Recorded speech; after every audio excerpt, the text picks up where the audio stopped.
এটা ভ্ৰমণ কোকৰাঝাৰ আছিলোঁ কালি আজি চিৰাঙত।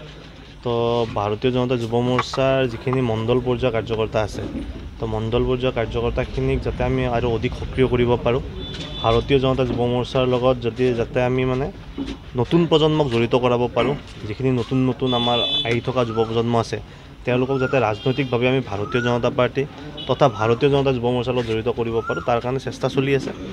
আৰু সাংগঠনিক এটা আগৰ পূৰ্ব নিৰ্ধাৰিত এটা টুৰ বুলি ক'ব পাৰি, ইয়াত কোনো বিশেষ নাই।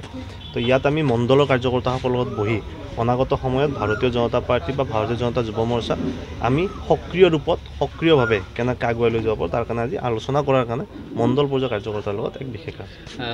নতুন চামক কিবা যুৱ চামক বিচাৰিব নেকি টিকেট? চাওক, ভাৰতীয় জনতা পাৰ্টিত আমি যুৱ প্ৰজন্মক জড়িত কৰোৱাৰ কাৰণে চেষ্টা কৰি আহিছোঁ আৰু ভাৰতীয় জনতা পাৰ্টীয়ে সদায় যুৱ প্ৰজন্মক প্ৰাধান্য দি পেলাই কাম কৰি আহিছে। যোৱা পঞ্চায়ত নিৰ্বাচন যদি আপোনালোকে চায় তেতিয়াহ'লে অধিকাংশ এনেকুৱা আমি আঞ্চলিক পঞ্চায়ত হওক, জিলা পৰিষদ হওক এনেকুৱা পাম য'ত ভাৰতীয় জনতা পাৰ্টীয়ে যুৱ প্ৰজন্মক প্ৰাধান্য দিছে। তো তেনেস্থলত আগন্তুক সময়ছোৱাত বিটিআৰ নিৰ্বাচনত যাতে যুৱ প্ৰজন্মক ভাৰতীয় জনতা পাৰ্টীৰ লগত জড়িত কৰাব পাৰোঁ আৰু বিটিআৰ নিৰ্বাচনত যাতে যুৱ প্ৰজন্মই এক নিৰ্ণায়ক ভূমিকা ল'ব পাৰে, তাৰ কাৰণে ভাৰতীয় জনতা যুৱ মৰ্চাৰ কাৰ্যকৰ্তাসকলক অধিক শক্তিশালী কৰিবৰ কাৰণে আজি আমি বহিব আহিছোঁ। গৌৰৱ গগৈৰ প্ৰসংগ, তেওঁ পাকিস্তানলৈ গৈছে 2015, তেওঁৰ পত্নী এবছৰ আছিলে। চাওক, সেই বিষয়ত তেওঁ অলপ আগতে সংবাদ মাধ্যমৰ যোগেদি তেওঁ স্বীকাৰ কৰাৰ দৰে হৈছে।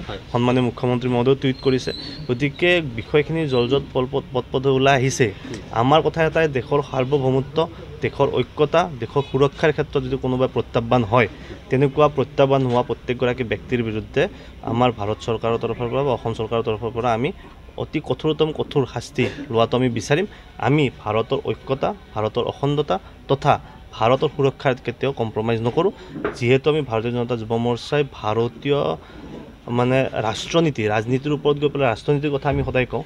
গতিকে আমাৰ কাৰণে দেশ প্ৰথম, দল দ্বিতীয়। সেইকাৰণে দেশৰ সুৰক্ষাৰ ক্ষেত্ৰত, দেশৰ সাৰ্বভৌমত্বৰ ক্ষেত্ৰত যদি কোনোবা থ্ৰেট যেন অনুভৱ হয় তেতিয়াহ'লে তেওঁৰ বিৰুদ্ধে দৃষ্টান্তমূলক শাস্তি লোৱাটো আমি নিতান্ত বিচাৰিম।